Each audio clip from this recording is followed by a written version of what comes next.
एक बार की बात है, एक लड़का था। पढ़ाई में बहुत अच्छा था, स्कूल में हमेशा टॉप करता था क्योंकि बहुत मेहनत करता था, पढ़ाई करता था।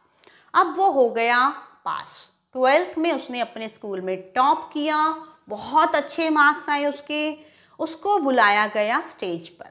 स्कूल की प्रिंसिपल ने बोला कि अब ये आपको अपनी सक्सेस स्टोरी बताएगा, मीन्स ये आपके साथ शेयर करेगा कि इसने 12th में टॉप कैसे किया। गया स्टेज पर वो बच्चा, कुछ नहीं बोल पाया क्योंकि पढ़ने में अच्छा था, बोलना नहीं आता था। उस सिचुएशन से वो जैसे तैसे बचा। फिर आया उसका एक एग्ज़ाम में आ गया एक टॉपिक, उसके ऊपर लिखो 500 वर्ड्स में एक एस्से। छोड़कर आ गया क्योंकि आता ही नहीं था, कि प्रिपेयर्ड नहीं था, क्योंकि वो बहुत हार्ड वर्किंग था, प्रिपरेशन से जाता था पूरी। बट अब 12th के बाद उसके सामने ऐसी सिचुएशंस आने लगी कि बिना प्रिपरेशन के ही उसे या तो कहीं बोलने के लिए बोल दिया जाता या फिर कहीं पर कुछ लिखने के लिए बोल दिया जाता, और उसकी सिट्टी पिट्टी गुम। अब सिट्टी पिट्टी गुम को इंग्लिश में क्या बोलेंगे वो मैं आपको अपनी किसी शॉर्ट वीडियो में बताऊंगी। अब फिर हुआ कि अब जैसे तैसे कहीं जॉब के लिए अप्लाई किया, जॉब में भी अब ग्रुप डिस्कशंस हो गए, कोई टॉपिक दे दिया गया कि अब इस पे डिस्कस करो, फिर वो बच्चा नहीं बोल पाया। तो यही प्रॉब्लम हम में से बहुत सारे लोग फेस करते हैं। क्यों फेस करते हैं? क्योंकि हमें हैबिट होती है हर चीज़ की तैयारी करके रखने की, but life is quite unpredictable. Means हमेशा लाइफ में ऐसा नहीं होता कि हर चीज़ आपको प्रिपेयर करने के लिए टाइम मिलेगा और फिर उसके बाद आपको बोला जाए इसको बोलो। अगर जब आप स्कूल में थे तब आपको एक्सटेम्परी, अगर आपको बताओ तो आपने एक्सटेम्परी सुना होगा। एक्सटेम्परी एक स्पीच होती है जो कि बिना प्रेपरेशन के बोली जाती है। तो बिना प्रेपरेशन के बोलने का मतलब कैसे बोलें? मीन्स स्कूल लेवल तक तो चल जाता है कि आपको 8-10 सेंटेंसेस बोलने हैं, आप बोल लेते हैं। बट अगर आप किसी जॉब इंटरव्यू के लिए, एसएसबी इंटरव्यू के लिए या फिर किसी और चीज़ के लिए कॉलेज लेवल में जा रहे हैं तो आपके लिए ये थोड़ा डिफ़िकल्ट हो सकता है। क्योंकि अगर आपको कोई एस्से दिया गया है, कोई आर्टिकल लिखने के लिए दिया गया है, उसमें आपको ये नहीं बोला जाएगा कि आप 10 लाइन्स लिख दो, उसमें आपको 500 वर्ड्स लिखने होंगे। तो अब आप कैसे लिखेंगे? तो उसके लिए without any preparation how to write or speak on any topic, उसी के लिए ये वीडियो प्रिपेयर की गई है आप सबके लिए।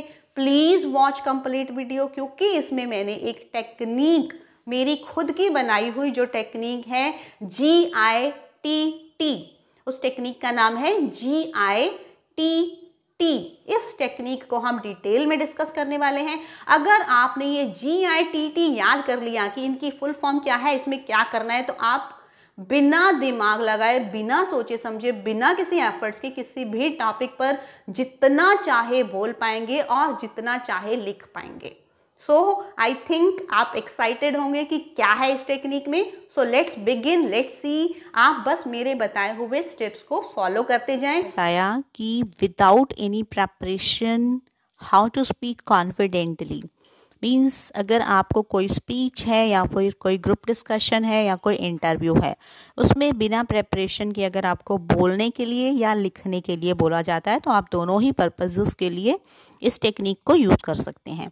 तो अब सबसे पहले आपको ये जानना ज़रूरी है कि जो बिना प्रेपरेशन की जो स्पीच होती है उसे एक्सटेम्परी या फिर इम्प्रॉम्प्टू स्पीच बोलते हैं। आप इसकी प्रोनाउंसिएशन ध्यान से देख लें, इसे एक्सटेम्परी बोलते हैं। एक्सटेम्पोर बोलते हैं कुछ लोग, बट एक्चुअली इसको हम एक्सटेम्परी बोलते हैं। और इम्प्रॉम्प्टू का मतलब ही वही होता है कि विदाउट एनी प्रेपरेशन, तुरंत आपको बोलने के लिए या लिखने के लिए दे दिया जाता है और आपको वो करना होता है। तो अब हम देखेंगे कि वो टेक्निक क्या है। तो अब सबसे पहले आपके सामने क्वेश्चन आ जाता है like, do you get a cold feet if someone asks you to speak suddenly on some topic. Cold feet का मतलब है कि आप नर्वस हो जाते हैं। तो ऑब्वियसली अगर आप ये वीडियो देखने आए हैं तो definitely you must be feeling this problem, that's why you want to improve that. But अगर आप थोड़ी सी प्रैक्टिस करेंगे, इस टेक्निक को फॉलो करेंगे तो आप पक्का इम्प्रूव कर लेंगे। तो अब आगे है हमारा the speech without preparation is called extempore, जो कि मैंने आपको पहले ही बता दिया है। तो उसके बाद आ जाता है अब हमारी टेक्निक क्या है, टेक्निक टू डिलीवर एन एक्सटेम्परी। तो हमारी जो टेक्निक है वो है GITT। तो GITT ये मैंने आपको पहले से ही बता दिया है। अब हम डिटेल में स्टडी करेंगे कि ये GITT एक्चुअली में इसकी फुल फॉर्म क्या है और इसे हमें इम्प्लीमेंट कैसे करना है। तो आपका GITT में सबसे पहले आता है G। तो G का मीनिंग है ग्रीट। ग्रीट मीन्स अगर आप वर्बल स्पीच दे रहे हैं, आप बोलने के लिए आपको बोला जा रहा है, तो आपने ग्रीट करना है। अब ग्रीट कैसे होता है, कोई भी स्पीच है, कोई भी आपने कभी किसी को सुना भी होगा या फिर आपका कोई ग्रुप डिस्कशन है, तो उसमें भी आप सबसे पहले ग्रीट करेंगे। लाइक अगर गुड मॉर्निंग है तो आप गुड मॉर्निंग बोलेंगे, आपका अगर गुड आफ्टरनून, गुड इवनिंग, कुछ भी जो भी आपकी सिचुएशन के अकॉर्डिंग आपको सबसे पहले ऑडियंस को और जो भी अगर कोई जजेस वगैरह हैं तो उनको ग्रीट करना है। बट यहाँ पर आपको इस चीज़ का ध्यान रखना है कि अगर आप कोई राइटिंग का पार्ट कर रहे हैं, मीन्स अगर आप कोई एस्से वगैरह लिख रहे हैं, तो उसमें आपको ये लिखने की ज़रूरत नहीं है कि गुड मॉर्निंग या कुछ भी। तो ये थोड़ा सा आपको मॉडिफिकेशंस करनी होंगी अपने टॉपिक के अकॉर्डिंग। तो आपको सबसे पहले ग्रीट करना है, good morning, good afternoon, good evening, जो भी है। उसके बाद आ जाता है हमारा आई का मीनिंग होता है इंट्रोडक्शन। मीन सबसे पहले आपने ग्रीट करना है, good morning, I am dash and today I want to express my views on the topic. Means आपने अपना इंट्रोडक्शन देना है। अब इंट्रोडक्शन देने का मीनिंग यहाँ पर ये नहीं है कि आप डिटेल में अपने बारे में पूरा बताने स्टार्ट कर दें, बल्कि इंट्रोडक्शन देने का मीनिंग है कि आपको सिर्फ अपना नाम बताना है और अगर आपको कोई पोजीशन, कोई भी नंबर, कुछ भी रैंक है, कुछ भी है, सिर्फ वो बोलना है। बहुत डिटेल्ड इंट्रोडक्शन नहीं देनी है अपनी। और ये भी चीज़ आपने सिर्फ स्पोकन पार्ट में ही करनी है, रिटन वाले में ये नहीं लिखना। रिटन वाले में सीधा आप टॉपिक की इंट्रोडक्शन पे आएंगे, जो हमारा नेक्स्ट स्टेप है। तो यहाँ पर अब आपके लिए एक टिप है। टिप क्या है कि don't start with my self. Means जब भी इंट्रोडक्शन की बात आती है, मोस्टली लोग क्या कहते हैं, माई सेल्फ दिस। तो दिस इज़ एब्सोल्युटली रॉन्ग। इसके लिए आप मेरी how to introduce yourself वाली वीडियो, जो कि फ्री कोर्स में आपको मिलेगी, प्लेलिस्ट में, आप उसको डिटेल में देखेंगे तो आपको बिल्कुल अच्छे से समझ में आ जाएगा कि आपने अपने आप को इंट्रोड्यूस कैसे करवाना है, क्योंकि बहुत सारे टिप्स और ट्रिक्स उसमें मैंने बताई हैं। तो अब हम आगे बढ़ते हैं। अब आ जाता है हमारा फर्स्ट टी। 2 टी हैं इसमें, आपने याद रखना है, GITT। G means greet, I means introduction, और टी पे अब हम आते हैं। टी है हमारा टॉपिक। पहला टी जो है हमारा वो है टॉपिक। अब सबसे ज़्यादा इम्पॉर्टेंट यही चीज़ होती है जो हमारा पहले वाला टी होता है। इसमें टॉपिक के आपने मीन्स टॉपिक के बारे में बोलना स्टार्ट करना है। मेन चीज़ तो यही है। मीन्स आपको कोई टॉपिक दिया गया है और आपने उस पर बोलना है या फिर उसमें लिखना है। अगर आपका सिर्फ लिखने का पार्ट है तो आप सीधा यहीं से स्टार्ट करेंगे, उसमें वो पहले वाले 2 पार्ट स्किप कर देंगे। बट अगर बोलना है तो आप उन दोनों से ही स्टार्ट करेंगे। तो अब इसमें क्या करना है, ये बहुत ही सिंपल वे है। कोई भी टॉपिक आपको दिया गया है तो उसमें आपने 3 चीज़ों का ध्यान रखना है। वो 3 चीज़ें क्या है, प्रेजेंट, पास्ट और फ्यूचर। अब आप सोच रहे होंगे कि ये प्रेजेंट, पास्ट और फ्यूचर क्या होता है। तो ये प्रेजेंट, पास्ट और फ्यूचर आपने उस टॉपिक के बारे में ही देखना है। मीन्स आपको कोई भी टॉपिक दिया हुआ है, सपोज आपको एक टॉपिक दिया हुआ है कि कोविड-19, कि आपको कोविड-19 पे, for example I am taking this, कि आपको उस टॉपिक पे बोला जा रहा है कि 500 वर्ड्स में कोई एस्से लिखो या फिर आप कोई स्पीच बोलो, उस पर अचानक से आपको बोला गया है। तो आपने क्या करना है, आप सबसे पहले आपने अपना इंट्रोडक्शन दिया, आपने ग्रीट किया सबसे पहले, फिर अपने इंट्रोडक्शन दिया। अब आपके सामने है टॉपिक। टॉपिक है आपका कोविड-19। तो आपने उसके प्रेजेंट, पास्ट और फ्यूचर 3 एस्पेक्ट्स को देखना है। क्या देखना है कि प्रेजेंट में उसकी क्या सिचुएशन चल रही है, पास्ट में वो कैसा था, मीन्स पास्ट में उसकी क्या सिचुएशन थी पहले, और उसका फ्यूचर क्या होगा। सिर्फ इन 3 चीज़ों पर ही आपने फोकस करना है। कोई भी टॉपिक आपको आता है, मीन्स अगर पॉल्यूशन आ जाता है, सपोज फॉर एग्जांपल, मैं दूसरा एग्जांपल ले रही हूँ यहाँ पर, तो आपने बताना है कि प्रेजेंट में पॉल्यूशन की क्या कंडीशन है, पास्ट में कैसे होता था, मीन्स इतना नहीं होता था, इससे कम होता था, उसके क्या क्या रीज़न होते थे, वो आपकी वर्ड लिमिट पे डिपेंड करता है कि आपको कितनी डिटेल में लिखना है। मीन्स अगर ब्रीफली बोल रहा है तो आप ब्रीफली बोल सकते हैं, डिटेल में लिखना है तो आप कितना भी डिटेल में लिख भी सकते हैं और बोल भी सकते हैं।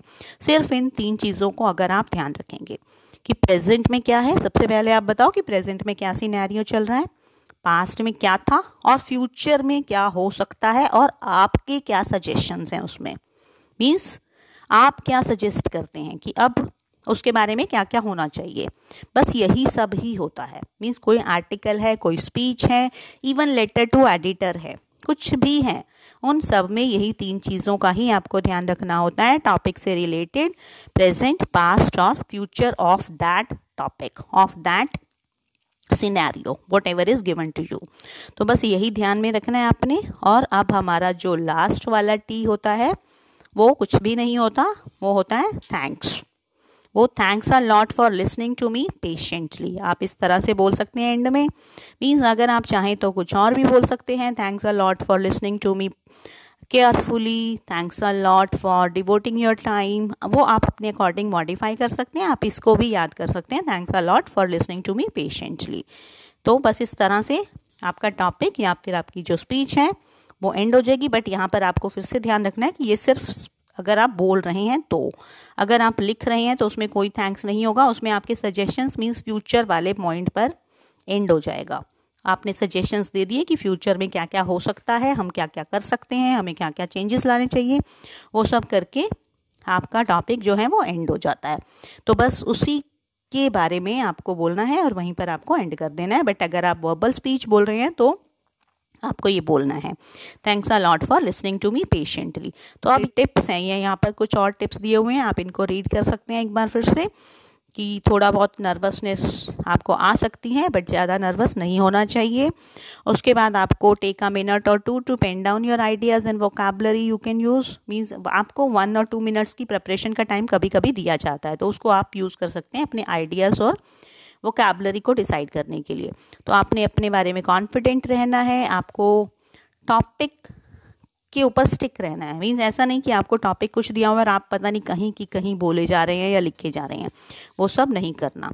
उसके बाद से thanks for being given that topic and then introduce yourself. ये हम पहले से ही देख चुके हैं कि आपको मीन्स आपको स्टेप वाइज उस टेक्निक के अकॉर्डिंग ही चलना है। पहले इंट्रोडक्शन, पहले ग्रीट, फिर इंट्रोडक्शन, फिर लास्ट में थैंक्स, और फिर don't jump with the topic straight away.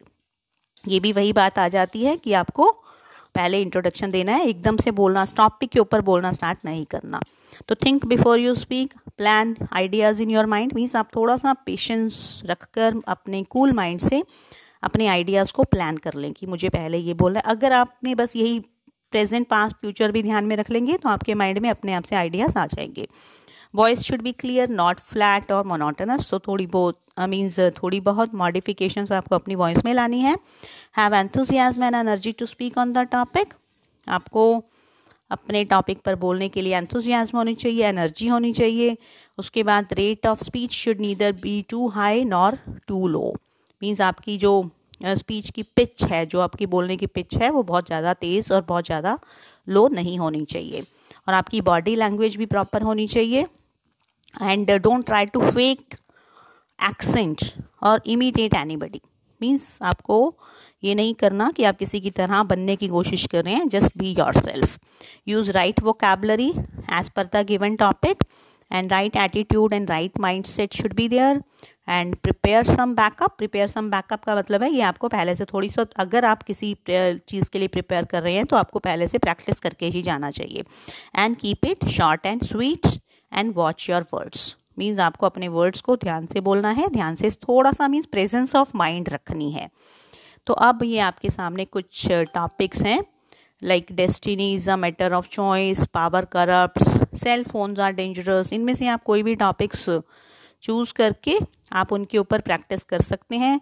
ये कुछ और टॉपिक्स हैं, यहाँ पर मैंने एक लिस्ट लगा दी है आपके लिए, आप इनमें से कोई भी टॉपिक्स लेकर प्रैक्टिस कर सकते हैं। और आप कमेंट बॉक्स में मुझे बता भी सकते हैं कि आपने इसमें से कौन कौन से टॉपिक्स प्रिपेयर कर लिए हैं। तो best of luck for your exam और whatsoever you are preparing for.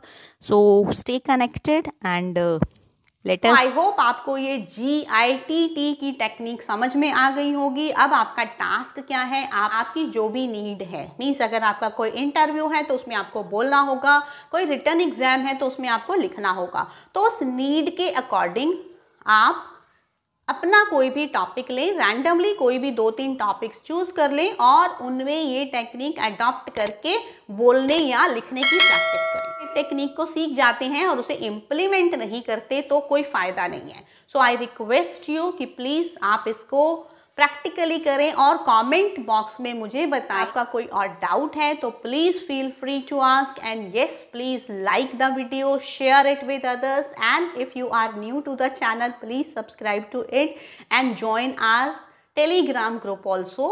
So stay tuned for the next video.